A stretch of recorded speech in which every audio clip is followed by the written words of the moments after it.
दोस्तों नमस्कार। स्वागत है आपका हमारे इस यूट्यूब मंच पर।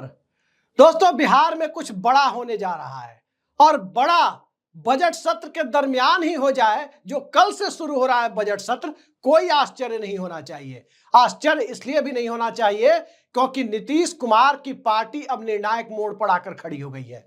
या तो वो पार्टी खुद को भारतीय जनता पार्टी के सामने विसर्जित कर दे, या फिर वो पार्टी बिहार में मंडल पॉलिटिक्स की धारा को बचाए रखने की दिशा में निर्णायक फैसला ले ले।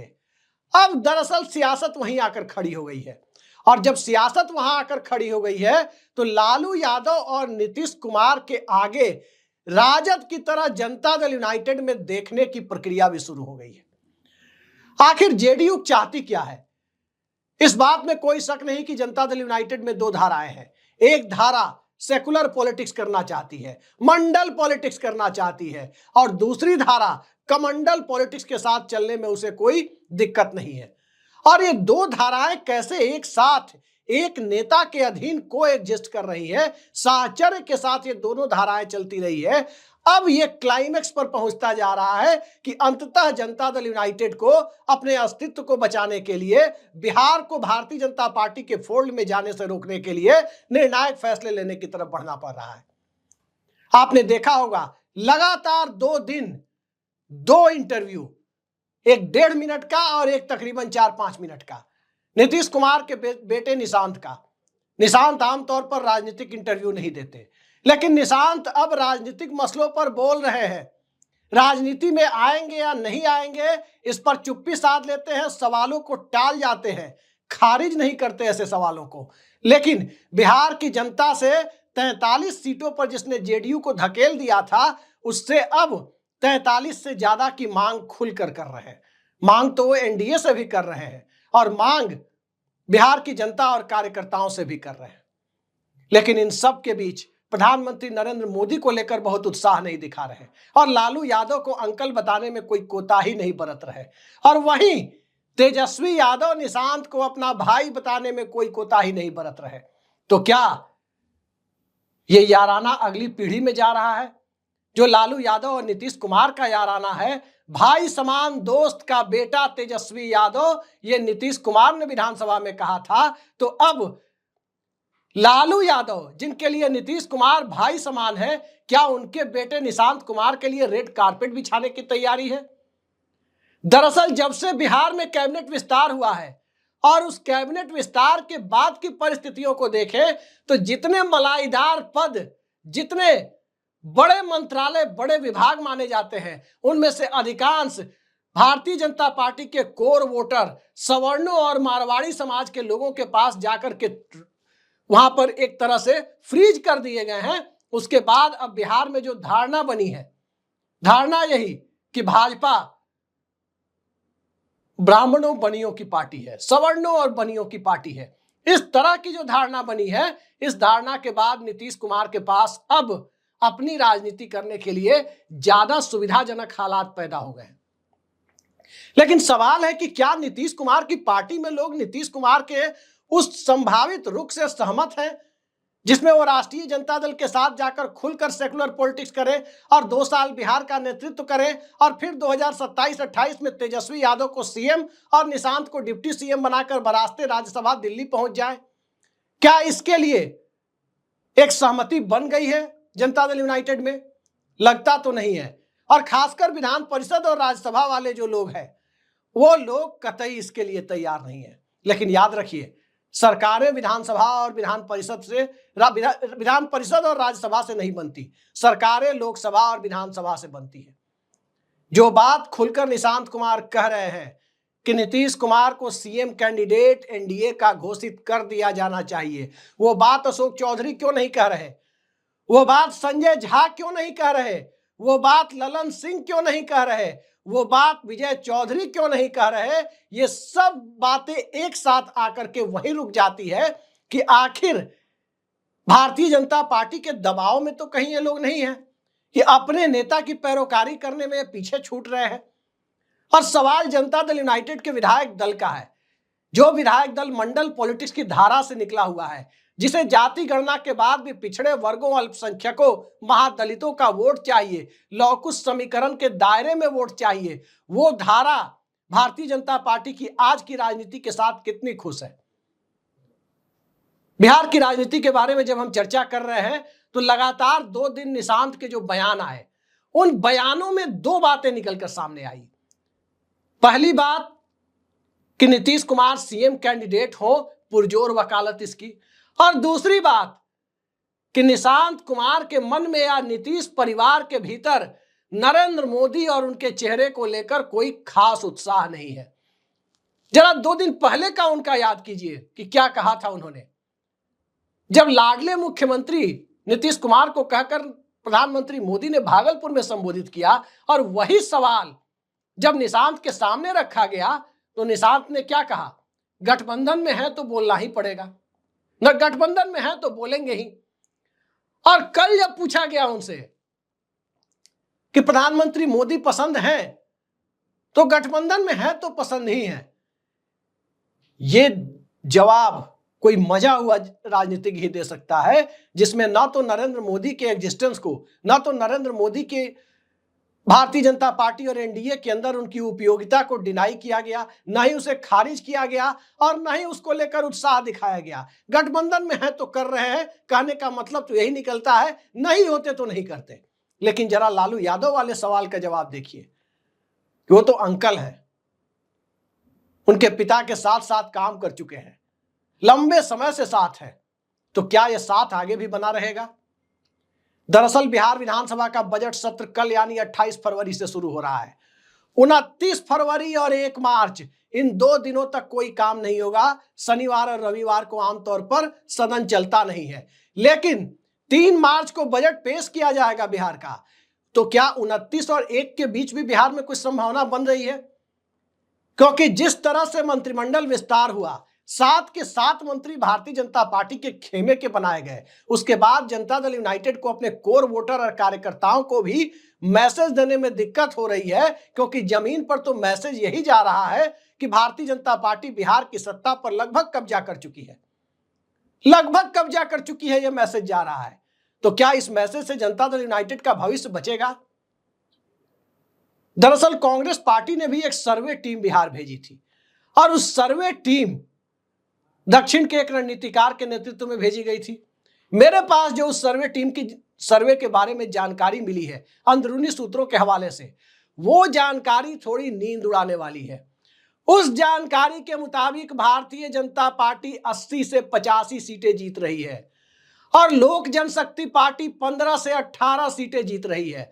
इसका सीधा मतलब हुआ कि भारतीय जनता पार्टी और उनके हनुमान कहे जाने वाले, मोदी का स्वघोषित हनुमान खुद को मानने वाले चिराग पासवान की पार्टी 100 सीटों की संख्या को विधानसभा चुनाव में पार कर रही है।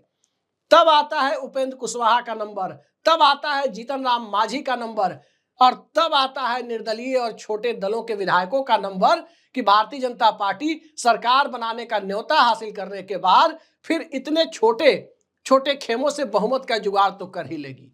और यही बात जब जनता दल यूनाइटेड को कितनी सीटें कांग्रेस वाली सर्वे टीम से मौजूदा गठबंधन को यथास्थिति में रखते हुए देखा जा रहा है, तो वो संख्या आपको चौंकाने वाली है। उस सर्वे टीम के मुताबिक जनता दल यूनाइटेड को 38 सीटें मिल रही है, 36 से 38 सीटें जनता दल यूनाइटेड को मिल रही है, और तकरीबन 65 से 70 सीटें राष्ट्रीय जनता दल के खाते में भी जाती हुई दिखाई दे रही है। अब सवाल यह उठता है कि 35 से 38, 36 से 38 सीटें जेडीयू को और 65 से 70 सीटें राजद को, इसका सीधा मतलब यह हुआ कि जेडीयू और राजद 100 से 105 के खांचे में फिट हो रही है। और जब जेडीयू और राजद 100 से 105 के खांचे में फिट हो रही है, तो इसका साफ मतलब हुआ कि बिहार में भारतीय जनता पार्टी अपने एजेंडा में कामयाब होने जा रही है। तो क्या नीतीश कुमार को यह जानकारी नहीं है? एक एक बातों की जानकारी है, लेकिन आश्चर्य यही है, बोल निशांत रहे हैं। बोल ना तो प्रदेश अध्यक्ष उमेश कुशवाहा रहे हैं, बोल ना तो संजय झा के निकल रहे हैं, बोल ना तो ललन सिंह रहे हैं, और विजय चौधरी और अशोक चौधरी की बात ही मत पूछिए। ये लोग भी खुल करके कुछ नहीं बोल रहे हैं। सब अपने अपने एक एक दो दो लोगों को टिकट दिलाने में लगे हुए हैं। किसी के एक कैंडिडेट है, किसी के दो कैंडिडेट है। वो जीते या हारे, अपने अपने करीबी लोगों को, जो भी आप टॉप 4 जेडीयू में देख रहे हैं, वो अपने अपने एक दो लोगों को विधानसभा का टिकट दिलाकर एडजस्ट करने की मानसिकता के साथ चल रहे हैं। लेकिन ये एडजस्टमेंट क्या विधानसभा चुनाव के बाद जेडीयू को तोड़कर भाजपा में ले जाने वाला होगा?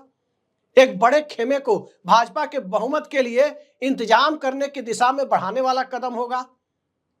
कई सारे सवाल हैं। और खासकर कैबिनेट एक्सपेंशन के बाद, बिहार के मंत्रिमंडल विस्तार के बाद, मंडल पॉलिटिक्स करने वाला जो समाज है, उस समाज के अंदर इस बात को लेकर बेचैनी है कि जो भारतीय जनता पार्टी केंद्र की सत्ता में रहते हुए जाति जनगणना नहीं करा पा रही है, वो भारतीय जनता पार्टी बिहार की सत्ता में आने के बाद क्या उसके आरक्षण को बरकरार रखेगी या खत्म कर देगी? सवाल यह है कि आरक्षण की प्रक्रिया का वही हाल तो नहीं होगा, यूपी वाले मॉडल में आरक्षण तो नहीं दिया जाएगा? ये तमाम सवाल जब उस रूप में आकर खड़े हो गए हैं, तो नीतीश कुमार के पास वक्त भी बेहद कम बचा है। और जब वक्त भी बेहद कम बचा है, तो हम ये तो नहीं कह सकते, गारंटी के साथ तो नहीं कह सकते कि बिहार में नया वित्त मंत्री 3 मार्च को बजट पेश करेगा, 3 मार्च को तेजस्वी यादव नीतीश कुमार की कैबिनेट में दिखाई देंगे। ये बात तो पक्के तौर पर नहीं कह सकते। लेकिन सवाल यह है कि आगे जनता दल यूनाइटेड करेगी क्या? तो आगे जनता दल यूनाइटेड क्या करेगी? एक बात तो तय है कि अब जेडीयू में जो निशांत कुमार बोल रहे हैं, वही पार्टी के कार्यकर्ताओं की औपचारिक आवाज मानी जाएगी, वही नीतीश कुमार की औपचारिक आवाज मानी जाएगी। न कि संजय झा की बात, न कि विजय चौधरी की बात, न कि अशोक चौधरी या ललन सिंह की बात, और न ही प्रदेश अध्यक्ष की बात, और न ही केसी त्यागी की बात। औपचारिक बात वही मानी जाएगी जो निशांत कुमार बोलेंगे। और आप बोल रहे हैं, 2 इंटरव्यू हमने देख लिए, हो सकता है कि आजकल में भी कुछ और बयान उनके सामने आ जाए, लेकिन 2 इंटरव्यू के बाद जो तहलका मचा, जिस प्रकार की परिस्थितियां हुई, उसमें तो एक न्यूज पोर्टल ने, जो न्यूज पोर्टल मौजूदा दौर में दक्षिणपंथी जमात का, यानी दिल्ली की सत्ता का बेहद करीबी माना जाता है, उसने निशांत की 1.5 मिनट की बाइट पहले सोशल मीडिया प्लेटफॉर्म एक्स पर शेयर तो की, लेकिन फिर थोड़ी ही देर बाद उसे डिलीट कर दिया। क्या यह किसी दबाव में हुआ? कौन सी परिस्थितियां थी जो उसे वहां से डिलीट किया गया? लेकिन तब तक वो लोगों के बीच पहुंच चुका था। खैर, नीतीश कुमार लोगों के बीच पहुंच चुके हैं, 38 जिलों का दौरा लगभग वो कर चुके हैं। लेकिन जब इतने जिलों का दौरा वो कर चुके हैं, जमीन से भी उन्हें फीडबैक मिल चुका है कि भारतीय जनता पार्टी के साथ रहने पर चुनावी संभावनाओं की नैया डूबनी तय है, तो क्या राष्ट्रीय जनता दल तैयार है? लालू परिवार तैयार है? वहां क्या धारणा बनी हुई है? अब तक ये देखा जा रहा था कि लालू प्रसाद तो चाहते हैं कि नीतीश कुमार आए, उनके नेतृत्व में चुनाव हो, 2-2.5 साल नीतीश कुमार मुख्यमंत्री रहे, फिर तेजस्वी यादव को सौंप दे। ये मनोस्थिति लालू यादव की बनी हुई दिखाई दे रही थी। लेकिन तेजस्वी यादव के बारे में कहा जा रहा था कि वो रास्ते का रोड़ा बनकर खड़े हो गए। लेकिन अब जब बिहार को पूरी तरह से बीजेपी के हाथों में जाने का खतरा दिखाई दे रहा है, तो क्या तेजस्वी यादव अब भी रोड़ा बने हुए हैं? लगता तो नहीं है। सुनील सिंह की सदस्यता बहाली के मुद्दे पर कोई सेलिब्रेशन तेजस्वी यादव की तरफ से नहीं दिखाया गया। एक छोटा सा आज सुनील सिंह की व्यक्तिगत कैपेसिटी में राजद कार्यालय में हुआ है, लेकिन लालू परिवार की तरफ से नहीं दिखाया गया, क्योंकि सुनील सिंह राजद में होते हुए भी नीतीश कुमार के आलोचक है। और पिछले 2 दिनों से तेजस्वी यादव की खामोशी, खास करके निशांत के बयान के बाद से और कैबिनेट एक्सपेंशन के बाद से, तो एकदम से जो खामोशी की स्थिति है, अब साफ दिखाई देने लगा है कि तेजस्वी यादव के पास अपने पॉलिटिकल फ्यूचर को बचाने के लिए नीतीश कुमार के नेतृत्व में चुनाव लड़ने के सिवा कोई विकल्प नहीं बचता है। और नीतीश कुमार के पास भी अपनी पार्टी को बचाने के लिए, अपने मुख्यमंत्री के कार्यकाल को और लंबा करने के लिए, और निशांत के पॉलिटिकल करियर को धार देने के लिए तेजस्वी यादव के साथ गठबंधन कर और खुद नीतीश कुमार का सीएम फेस डिक्लेयर करके चुनाव लड़ने के सिवा तीसरा कोई रास्ता नहीं है। क्योंकि अगर नीतीश कुमार और तेजस्वी यादव का गठबंधन हो जाए और घोषित कर दिया जाए कि तेजस्वी यादव ही चेहरा होंगे, तब तो तय मानिए कि जो नीतीश कुमार का साथ देने वाला वोटर है, वो भी किसी ना किसी तरह बड़ी संख्या में चला जाएगा भारतीय जनता पार्टी के चुनावी हिंदुत्व के दायरे में। तो ये जोखिम लालू यादव भी नहीं ले सकते।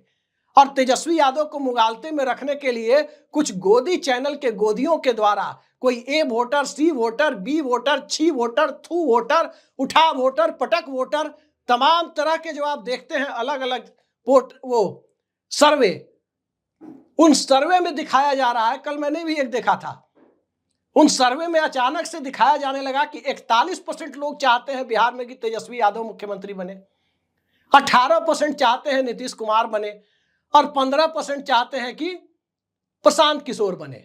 अब प्रशांत किशोर को 15% कौन है चाहने वाले मुझे तो नहीं पता, लेकिन प्रशांत किशोर का मीडिया मैनेजमेंट कैसा है वो भी मुझे पता है, पूरे देश को पता है। 8% लोग सम्राट चौधरी को चाहते हैं और 4% लोग चिराग पासवान को चाहते हैं। इस तरह के सर्वे सी वोटर, छी वोटर, थू वोटर जो भी है वो दिखा रहे हैं। तो कहीं ना कहीं तेजस्वी यादव को मुगालते में रखने की कोशिश है कि चाचा के साथ मत जाओ, चाचा के साथ जाओगे तो संभावनाओं पर असर पड़ेगा। लेकिन आप जानते हैं कि गोदी मीडिया का मैनेजमेंट किसके हाथों में होता है, कहां से फरमान आता है, कैसे फरमान आता है और कैसे दिखाया जाता है। तो देखने और दिखाने के दौर में, सियासत में झुकने और झुकाने के दौर में पहली बाजी भारतीय जनता पार्टी के नाम रही है। 7 के 7 मंत्री बीजेपी ने बनाए, लेकिन लोगों को यह देखकर आश्चर्य हुआ कि तमाम भाजपा के नेता पटना जाने पर नीतीश कुमार से मिलने जाते थे, नीतीश कुमार को जेपी नड्डा से मिलने स्टेट गेस्ट हाउस जाना पड़ा। परिवर्तन है, परिवर्तन संसार का नियम है, लेकिन यह परिवर्तन ऐसा होगा कि नीतीश कुमार को जाना पड़ेगा। तो याद रखिए, अगर नीतीश कुमार को नड्डा से मिलने जाना पड़ा तो इसका सीधा मतलब है कि नीतीश कुमार को गठबंधन से बाहर जाने की बिसात वहीं पर बिछ गई। आगे आगे देखते जाइए क्या होता है। आज के लिए इतना ही, नमस्कार।